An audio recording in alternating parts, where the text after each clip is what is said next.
The low murmur of the gilded quill was a carefully curated soundscape, a symphony of quiet power played on a keyboard of clinking crystal silver and hushed consequential whispers. From his throne-like booth in the corner, Alistair Finch surveyed his kingdom. He was not a king by birth but by conquest, a titan of the commodities market who saw the world not as a home, but as a trove of assets waiting to be liquidated. Across the polished mahogany table, Marcus Thorne, his junior vice president, a man whose ambition was eclipsed only by his sycophancy, nodded with the practiced rhythm of a bobblehead doll. Seated between them, the prize of the evening, was Edward Sterling, a scion of old Boston money, a man whose family fund was the final piece Alistair needed for his latest, most audacious venture. Their waitress approached, a young woman, barely out of her teens it seemed, with a cascade of dark hair pulled back severely and eyes that held a weariness far beyond her years. To Alistair, she was part of the decor, a functional automaton in a crisp black apron. He was about to close a deal that would gut a nation's resources and make him a billionaire twice over. She was an interruption, and so he leaned toward Sterling, a conspiratorial smirk twisting his lips, and switched to the clipped, guttural tones of Dutch. He spoke with the confidence of a man who believed his secrets were wrapped in a language as impenetrable as a vault door.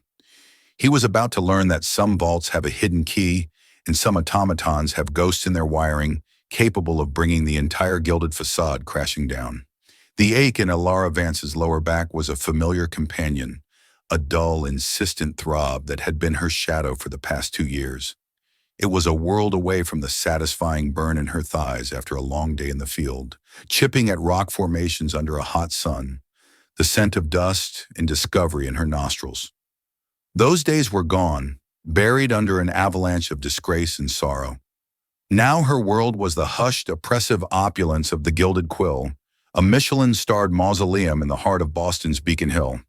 Her sensible, non-slip shoes, a far cry from her sturdy hiking boots, padded silently over Persian rugs that cost more than her entire college tuition. Every shift was a performance. She was not Ilara Vance, 22 years old, once the most promising geology undergraduate at MIT, the daughter of a brilliant, ruined man. She was just Miss, an efficient, smiling cipher. She had perfected the art of selective invisibility, of appearing precisely when a water glass dipped below the halfway mark and disappearing before she could register as a human being in the periphery of the powerful. She carried plates of seared foie gras and deconstructed bouillabaisse as if they were sacred relics. To her patrons, they represented an evening's indulgence. To her, they were the weight of a life she never wanted. Tonight, the air was particularly thick with the scent of entitlement and aged leather. The city's financial predators were out in force, their quiet laughter the sound of victories Ilara could no longer fathom. She moved among them, a ghost in the machine of their comfort, her practiced smile a mask that never quite reached her tired, intelligent gray eyes. Her manager, a stern but fair woman named Mrs. Gable, had pulled her aside at the start of the shift. "You have table 4, Ilara. Alistair Finch." The name was spoken with a mixture of reverence and dread. "Keep your head down. Answer only when spoken to. The man is a piranha in a Savile Row suit." Ilara knew the name. The whole city did, especially the academic enclaves of Cambridge. Alistair Finch, the founder of Finch Global Resources, was a modern-day robber baron. He didn't build companies, he consumed them, specializing in acquiring mineral rights and intellectual property through methods that were famously, brutally efficient. His face, all sharp angles and predatory stillness, was a fixture in financial journals. He was a shark, and the Gilded Quill was one of his preferred hunting grounds. As she approached the table, the shift in atmospheric pressure was palpable.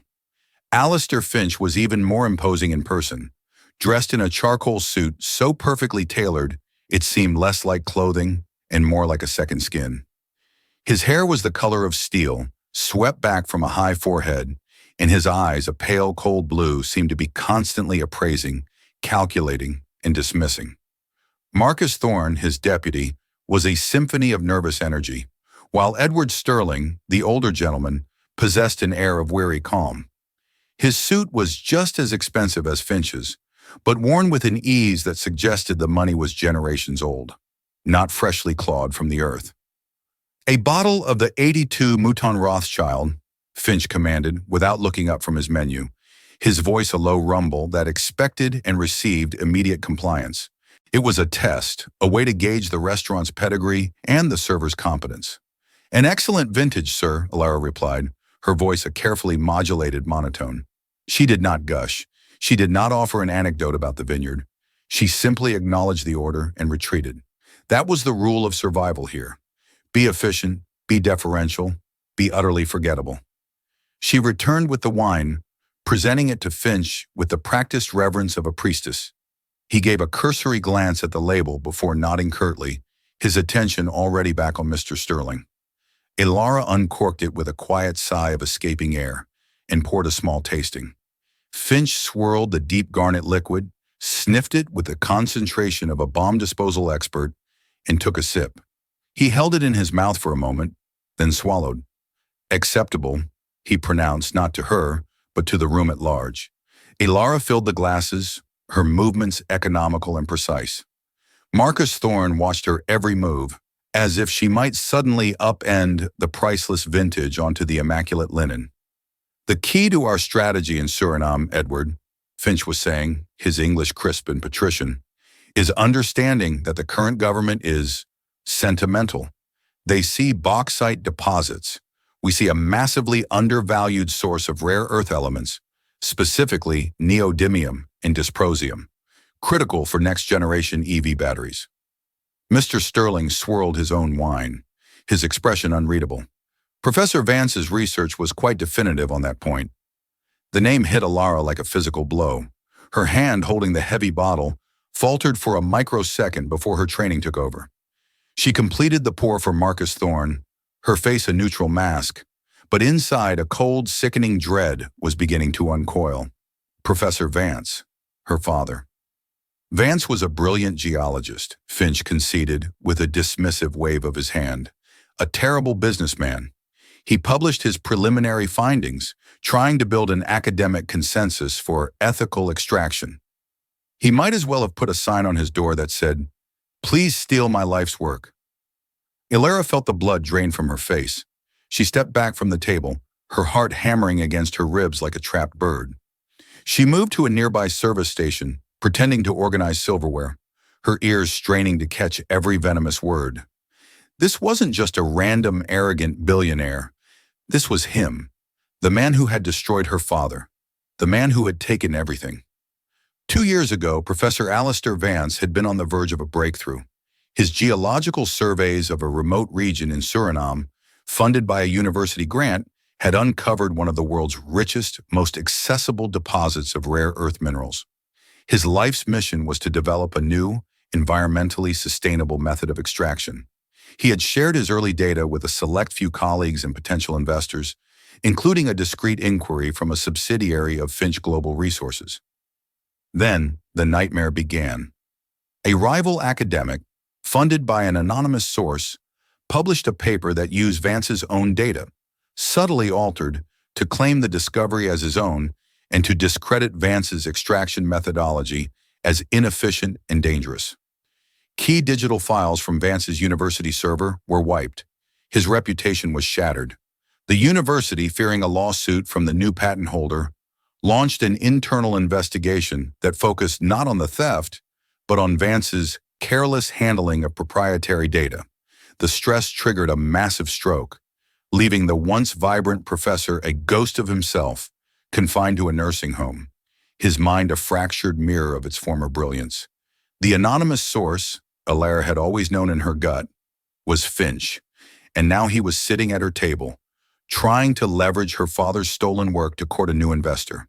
She had to stay calm. She had to be invisible. She took a deep breath, the air tasting of ash, and forced herself to continue her duties. Her only concern had been getting through the shift.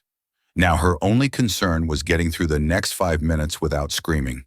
The meal unfolded in a slow-motion horror film. Alara served them their appetizers, oysters for Finch, a beet salad for Sterling, her hands moving with a steadiness she didn't feel. Finch held court, his voice a relentless torrent of self-aggrandizement. He was trying to win over Sterling. That much was obvious. The deal, codenamed Project Cerberus, was the prize. Perhaps feeling that the presence of the waitstaff was an impediment to true candor, or perhaps simply to showcase his worldliness, Finch switched to Dutch. He likely assumed it was a cloak of invisibility, a secure channel in the heart of Boston. What were the odds that a young waitress, probably a fine arts major from a state school, would understand the language of Amsterdam's financial district? The odds in his mind were zero. He leaned forward, his voice dropping into a conspiratorial register. Dus Edward, het punt is dat de Surinaamse regering zwak is. Een stelletje idealisten die vasthouden aan het verleden. So, Edward, the point is, the Surinamese government is weak, a bunch of idealists clinging to the past. The language struck Alara not like a sound, but like a memory. It was the language of her childhood, the language her father spoke to her, Oma, and Opa in video calls, the language of the lullabies he sang to her. Her hands, polishing a wine glass, froze for a bare second before she forced them into motion again. Don't react. You are furniture. Marcus Thorne, ever the sycophant, chimed in with his own, less polished, accented Dutch. Absoluut. Onze interne projecties tonen aan dat we de operationele kosten met 40% kunnen verlagen zodra we de ethische protocollen van Vance overboord gooien. Absolutely. Our internal projections show we can cut operating costs by 40% once we jettison Vance's ethical protocols. Project Cerberus. The name echoed in the hollowed-out chambers of Alara's memory.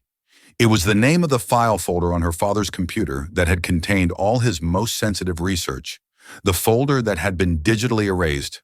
The cold dread in her stomach was now mixing with a white-hot, volcanic rage.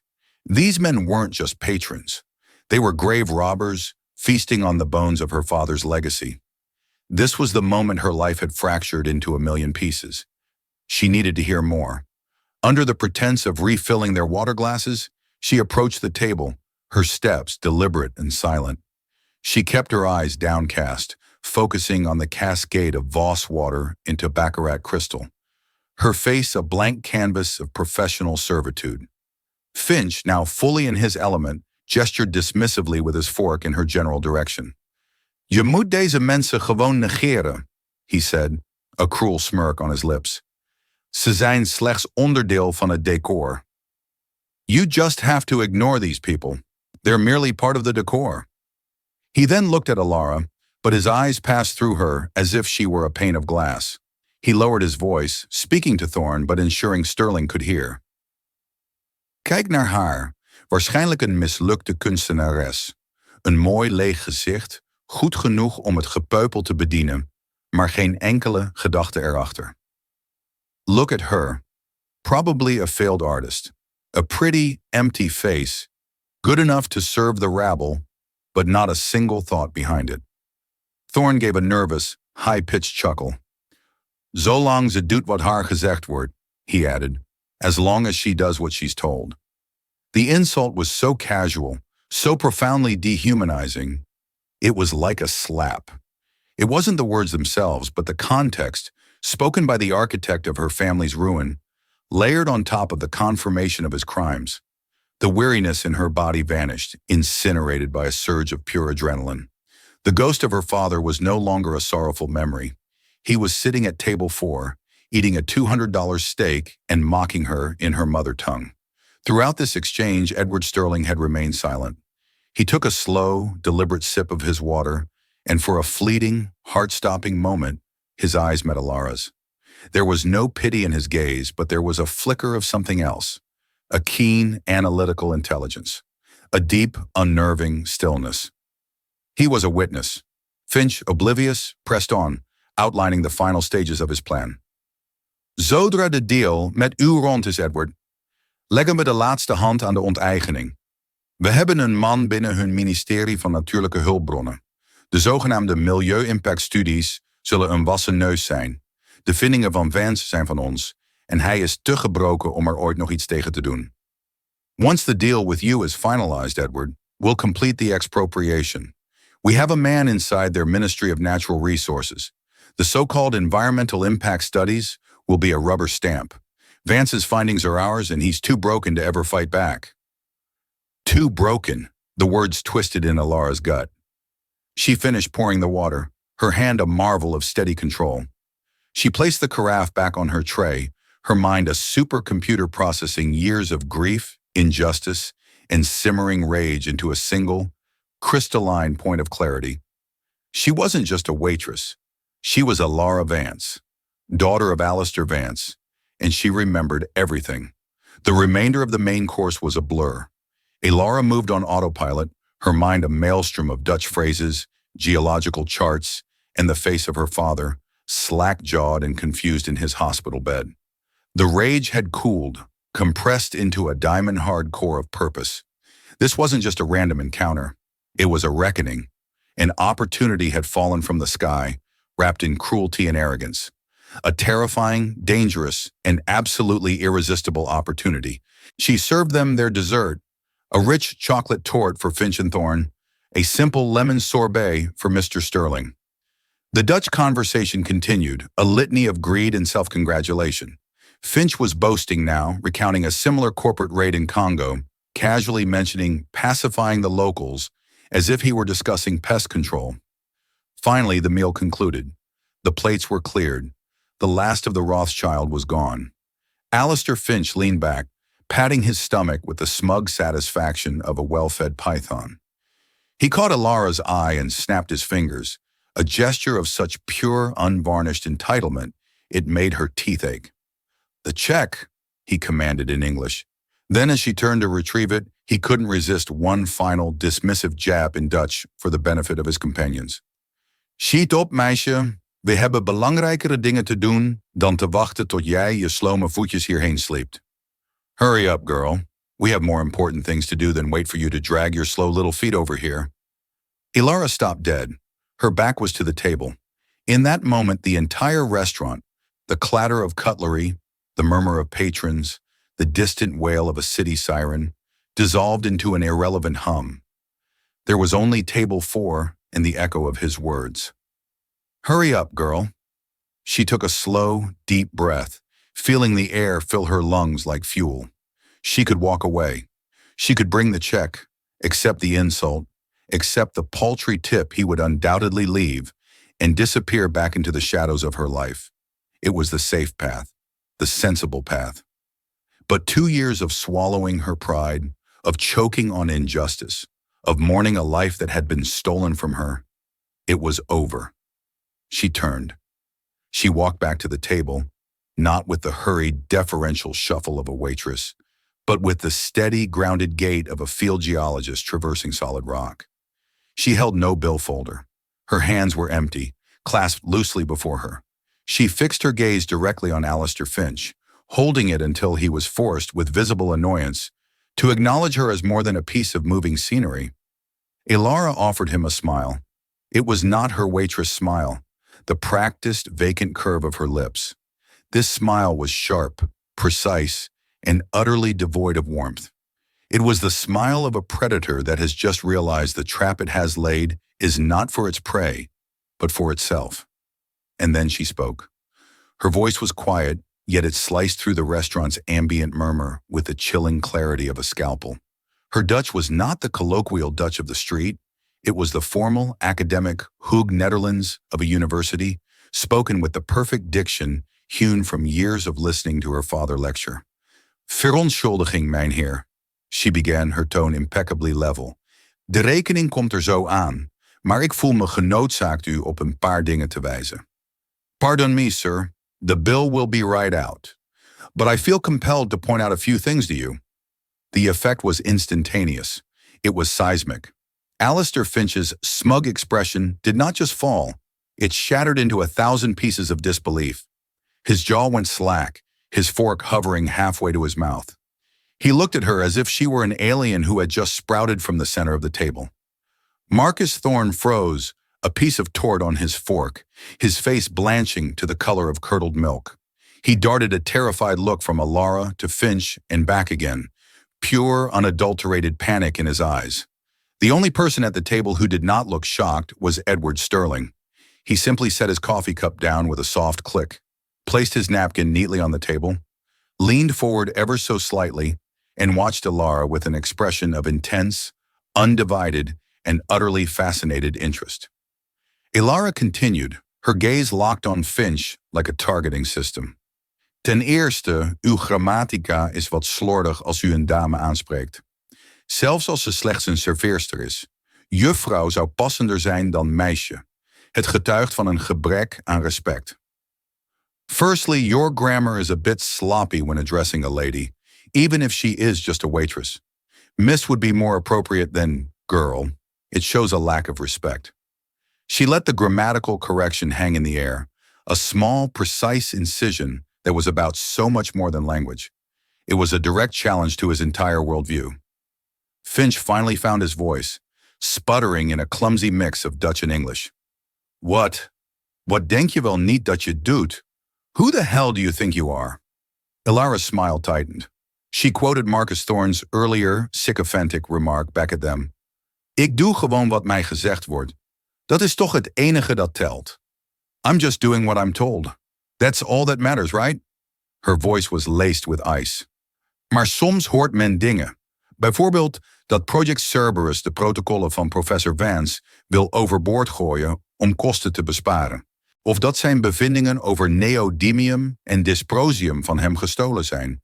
Bevindingen die nu van u zijn, omdat hij te gebroken is om er tegen te vechten. But sometimes one overhears things. For example, that Project Cerberus aims to jettison Professor Vance's protocols to save costs, or that his findings on neodymium and dysprosium were stolen from him. Findings that are now yours because he is too broken to fight back. Every word was a perfectly aimed blow. Thorne dropped his fork. It landed on his dessert plate with a clatter that sounded like a gunshot in the suddenly silent bubble that had formed around their table. Finch's face, already pale, had turned a ghastly, waxy white. The blood had fled, leaving behind a mask of pure horror. He was seeing her now, truly seeing her for the first time, and in his eyes a dreadful, dawning recognition was beginning to bloom. He didn't know who she was yet, but he knew with sickening certainty that she was not a waitress. She was a witness. She was a threat. The bubble of silence around table 4 was now so thick it felt like a physical presence. Nearby diners, sensing the shift in the room's energy, began to cast curious glances. Alistair Finch stared at Ilara, his formidable mind, accustomed to hostile takeovers and boardroom ambushes, utterly paralyzed. He was a master of calculating variables, of predicting market shifts and human greed. But he had never in all his meticulous planning accounted for a variable like this. A ghost from his past, wearing a waitress's apron. He tried to wrest back control, to fall back on the blustering authority that had served him so well. Dit is absurd, he snarled in Dutch, his voice a low, guttural growl that lacked its usual conviction. U heeft geen idee waar u het over heeft. U heeft een privégesprek afgeluisterd. Dat is reden voor ontslag op staande voet.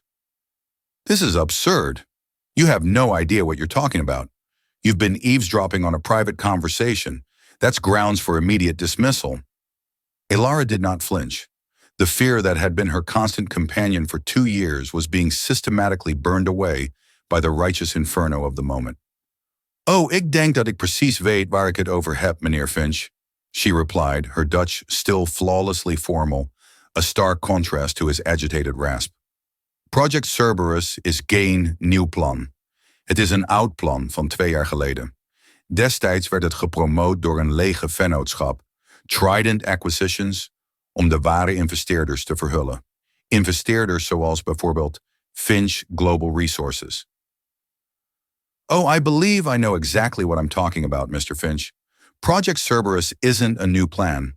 It's an old one, from 2 years ago. Back then it was promoted by a shell company, Trident Acquisitions, to disguise the true investors. Investors like, for example, Finch Global Resources. At the mention of Trident Acquisitions, Marcus Thorne made a small, strangled sound, like a drowning man.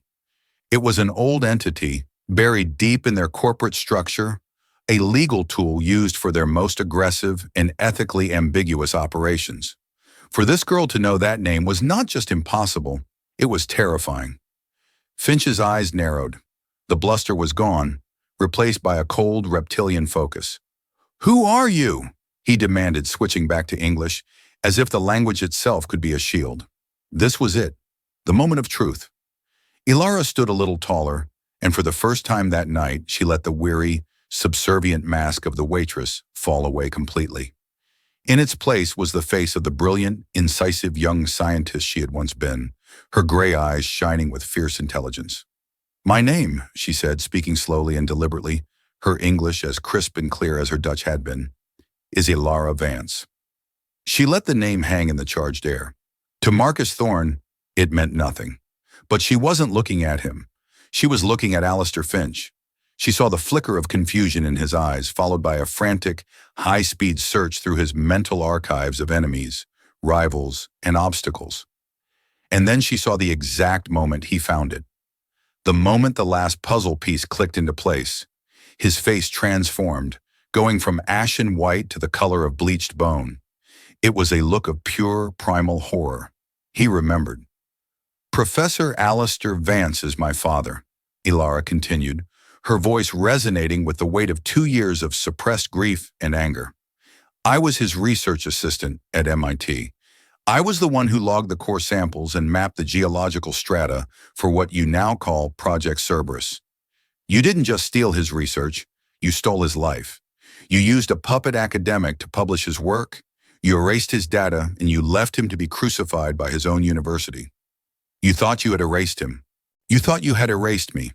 She took a single, deliberate step closer to the table, leaning in slightly, her voice dropping to an intense, carrying whisper. "You hid behind your shell companies and your high-priced lawyers, but you underestimated him. You underestimated me. You thought I was just some empty-faced girl, part of the decor. But you just confessed to industrial espionage, bribery, and conspiracy to commit fraud in front of a new potential business partner. You didn't just order dinner, Mr. Finch. You ordered your own destruction." Alistair Finch, the Titan, the Predator, the king of the gilded quill, was utterly, profoundly speechless. He looked as if he had seen a ghost, and in a way, he had. The ghost of a life he had callously destroyed had just served him his after-dinner coffee. Marcus Thorne looked as if he was about to vomit directly onto the white linen tablecloth. He was a junior officer and accomplice, but not the architect. He was merely a passenger on a luxury yacht that had just struck an iceberg. Then a new voice entered the fray. A calm, measured, and deeply resonant voice. Edward Sterling, who had watched the entire exchange with the quiet, unnerving intensity of a chess grandmaster, folded his hands on the table. He looked at Ilara, and for the first time he spoke directly to her, his tone imbued with a respect that no one else at the table had shown her. "Miss Vance," he said, his voice carrying an immense quiet authority, "your father's name is well known to me. His papers on sustainable extraction were groundbreaking. I was unaware of the circumstances of his retirement." He then turned his cool, discerning gaze upon Alistair Finch, who seemed to shrink under its weight. "Alistair, I believe our dinner is concluded, as is our potential partnership. Sterling Consolidated does not do business with thieves. We most certainly do not do business with men who wage war on scholars and their children." With that, Edward Sterling stood up, a towering figure of old-world dignity. He gave a slight, almost imperceptible, but deeply respectful nod to Ilara, not to Finch, and then turned and walked away from the table without a single backward glance, leaving a stunned silence and the smoldering wreckage of Alistair Finch's evening, his deal, and quite possibly his entire empire. The departure of Edward Sterling was like a judge's gavel striking, its echo signaling the end of the proceedings. The spell of horrified paralysis that had held Alistair Finch captive finally broke. His face, once a mask of shock, contorted into a dark, thunderous cloud of pure fury and abject humiliation. "You!" he hissed at Ilara, his voice a low, trembling vibrato of rage. He pointed a shaking finger at her. "You're finished. You think this is a victory? I will crush you. I will have you blacklisted from every establishment in this city.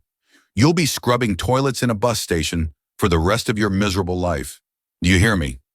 His voice was rising, a venomous crescendo that began to slice through the restaurant's decorum. Diners at adjacent tables were now openly staring, their forks paused midair, sensing the raw, ugly drama unfolding. Mrs. Gable, the manager, her face a grim mask of concern, was already striding purposefully toward their table from across the room. Ilara stood her ground. The threats that would have sent her spiraling into a panic yesterday now seemed pathetic, the toothless snarls of a cornered animal. "You already did your worst to me, Mr. Finch," she said, her voice impossibly steady. "You took my father's health. You took his reputation. You took my future. You think threatening my job as a waitress scares me now?" She allowed herself a small, cold smile. "You just admitted to multiple felonies in front of a witness whose family fund manages $50 billion. I think you have far bigger problems than me." Just then, Mrs. Gable arrived, her presence a bastion of managerial authority. "Is there a problem here, Mr. Finch?" she asked, her tone firm but professionally neutral. This waitress," Finch sputtered, gesturing wildly at Ilara. "She's insane. She has been harassing my guests, making outlandish, slanderous accusations. I want her fired, immediately." Mrs. Gable looked from Finch's apoplectic face to Ilara's unnervingly calm one. She had been in the service industry for 30 years. She could distinguish between a hysterical employee and a millionaire having a meltdown. "Ilara," she said, her voice softening almost imperceptibly, "why don't you go to the back and take a break? I will handle this." "She's not taking a break. She is fired," Finch roared, his fist hitting the table, rattling the silverware. "Actually," Ilara said, her voice cutting through his tirade. She reached up and unpinned the small, elegant brass name tag from her apron. She placed it gently on the table, next to Finch's half-eaten, obscenely expensive chocolate torte. "I quit." She looked at her manager, her expression shifting to one of genuine apology. "I'm sorry for the scene, Mrs. Gable." Mrs. Gable simply shook her head slightly, a flicker of something, understanding, respect, perhaps even pride in her eyes. "Go on, dear. It's all right." As Ilara turned to walk away from the carnage of her former life, a hand gently touched her arm. She spun around, half expecting a final confrontation. It was Edward Sterling. He had not left the restaurant but had waited for her near the grand arched entrance. In his hand, he held out a simple, yet impossibly elegant business card. "Miss Vance," he said, his voice low and serious, "what Alistair Finch did to your father was a travesty. What he planned to do in Suriname is a sickness in my industry. My flight back to New York isn't until Friday morning. I would be very interested to hear your full story. My lawyers are formidable. Perhaps we have mutual interests." Ilara looked down at the card. The heavy cream-colored stock was embossed with just a name and a number. Edward Sterling. It felt impossibly heavy in her hand, a lifeline thrown from the most unexpected quarter imaginable. "Thank you, Mr. Sterling," she managed to say, her voice thick with an emotion she couldn't name. I will call you." He gave another short, respectful nod and was gone, disappearing into a waiting black car that materialized at the curb. Ilara walked through the swinging doors of the kitchen, past the stunned, curious faces of her now former colleagues. She didn't stop at her locker to gather her things. She walked straight out the back service entrance and into the cool, damp Boston night. She leaned against the rough brick wall of the alley, the scent of garbage and rain a strange, grounding perfume. The adrenaline that had sustained her began to recede, leaving her shaking, not from fear but from release. She had done it. She had faced the monster that had haunted her family's life, and in one spectacular, terrifying act of defiance, had blown up her quiet, miserable existence. She was jobless. She had no plan.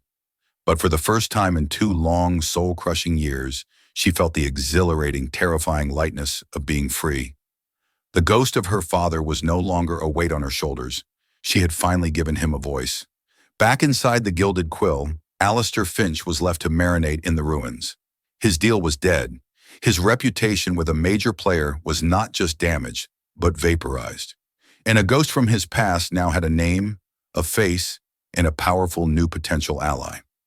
As he slapped his black credit card on the table to pay the exorbitant bill, his mind was not on the money. It was on one thing: silencing Alara Vance. For good this time. The first domino had fallen, and it had landed squarely on him. The war was only just beginning. The 24 hours after Alara walked out of the alley behind the Gilded Quill were a disorienting blend of terror and elation. The initial intoxicating rush of righteous victory soon gave way to the cold, stark dawn of reality. She was unemployed, her savings were a joke, and she had made a mortal enemy of a man with limitless resources and non-existent scruples. Every creak of her apartment building's old floors, every siren in the distance, sent a jolt of anxiety through her. She spent the day in her small Cambridge apartment, a place chosen for its proximity to MIT, a proximity that now felt like a cruel joke.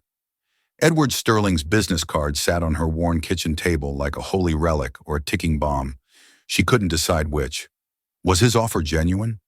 Men of his class and power were sharks, just like Finch, only with better manners.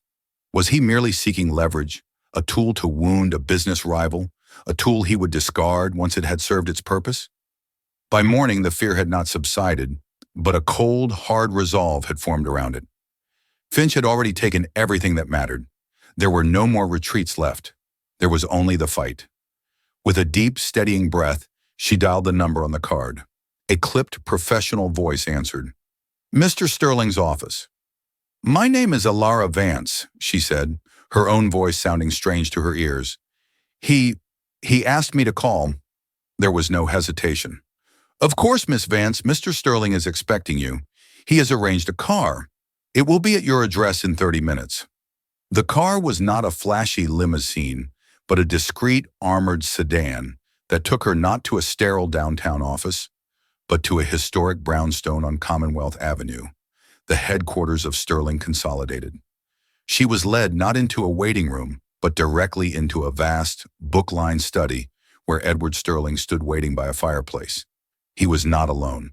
With him was a woman in her late 50s with sharp, intelligent eyes and a no-nonsense demeanor, whom he introduced as Eleanor Vance. No relation, a wry smile confirmed. The head of his corporate council. There were no pleasantries. For the next 3 hours, Alara told her story.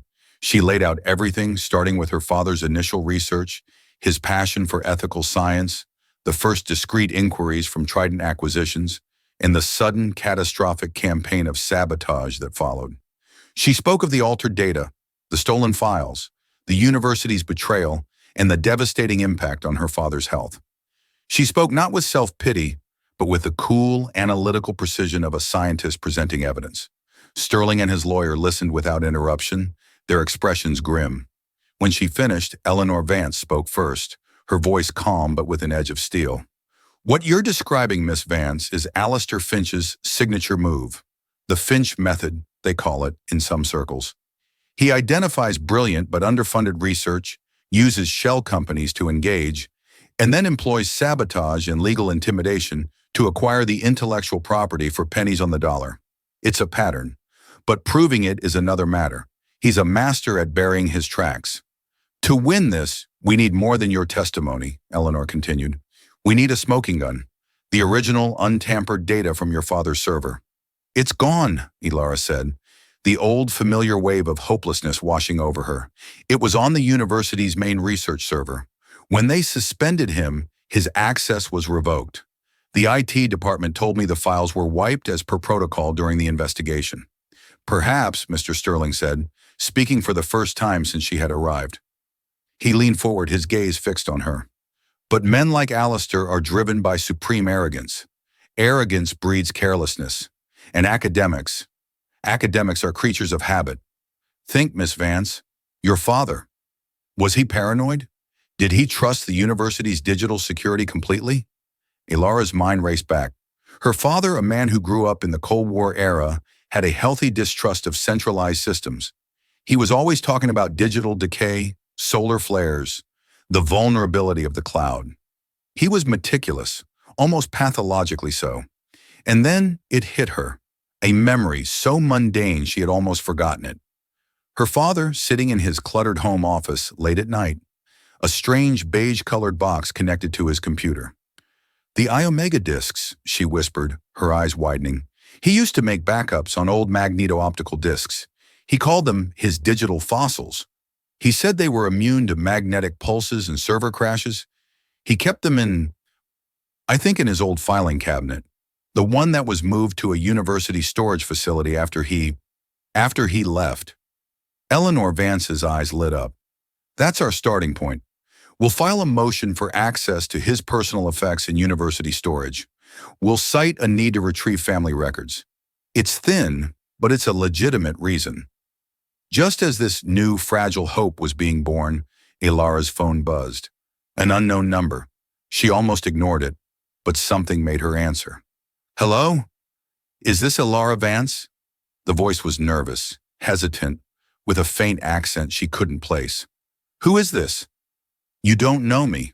My name is Dr. Ben Carter. I was a postdoc in your father's department." The man took a shaky breath. "I was there when they investigated him. It was a sham, Miss Vance. A complete sham. The man they brought in to lead the technical review of the data breach, the one who wrote the report concluding your father was negligent, he wasn't a university employee. He was an outside contractor, a man named Marcus Thorne." Ilara felt the floor drop out from under her. Marcus Thorne, Finch's sycophantic dinner guest. The whole investigation had been an inside job, orchestrated from the very beginning.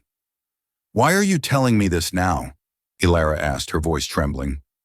"I saw an article this morning," Dr. Carter said, his voice dropping. "A small piece on a financial blog. It mentioned the Sterling Consolidated partnership with Finch Global on Project Cerberus had been abruptly terminated after a dramatic incident at the Gilded Quill. It mentioned Finch by name. I've lived with the guilt for 2 years. Your father was a good man.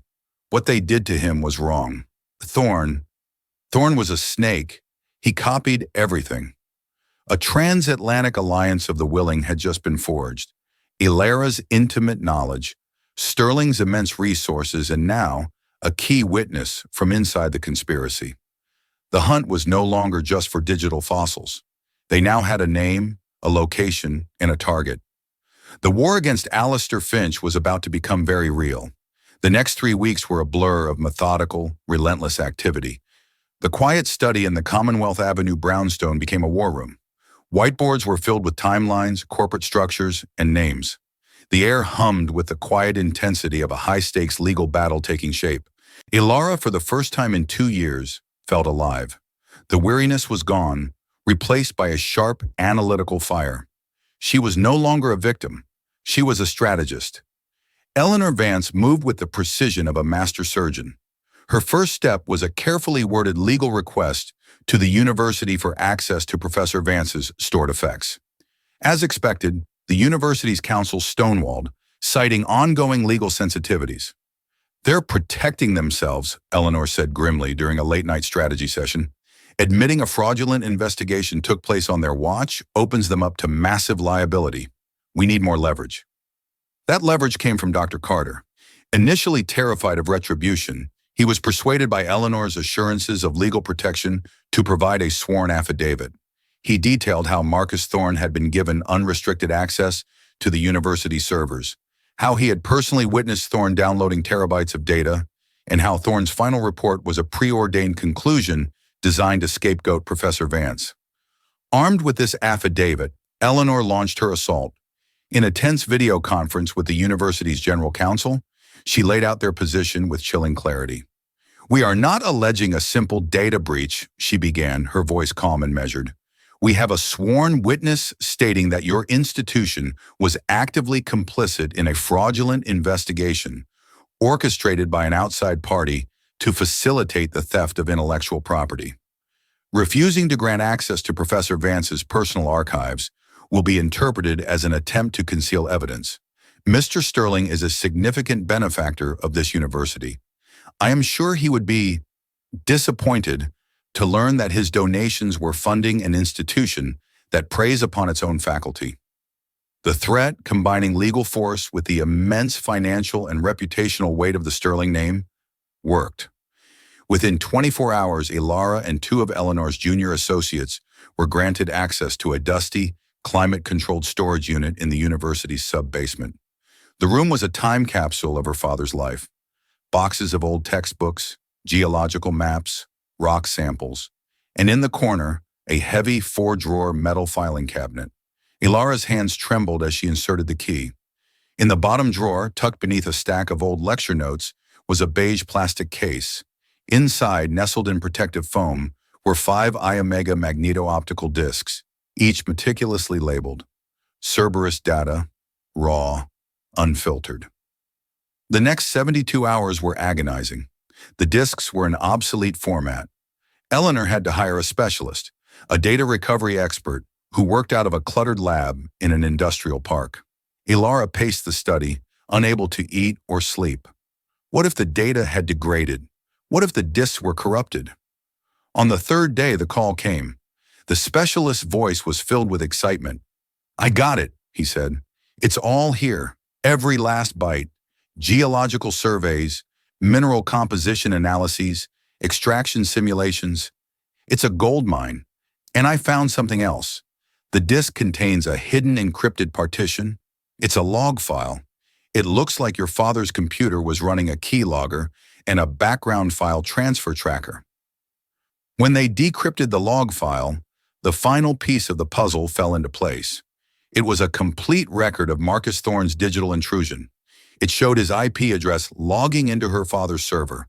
It recorded the exact moment he downloaded the Cerberus directory. And the final damning piece of evidence.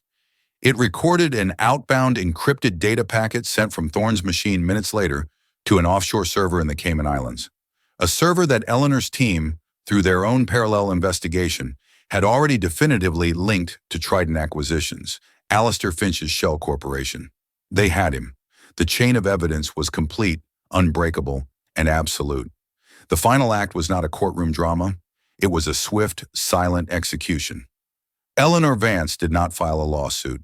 Instead, she arranged a meeting, not with Alistair Finch, but with the board of directors of the publicly traded arm of his empire, Finch Global Resources. The meeting took place in a neutral, high-security conference room in New York.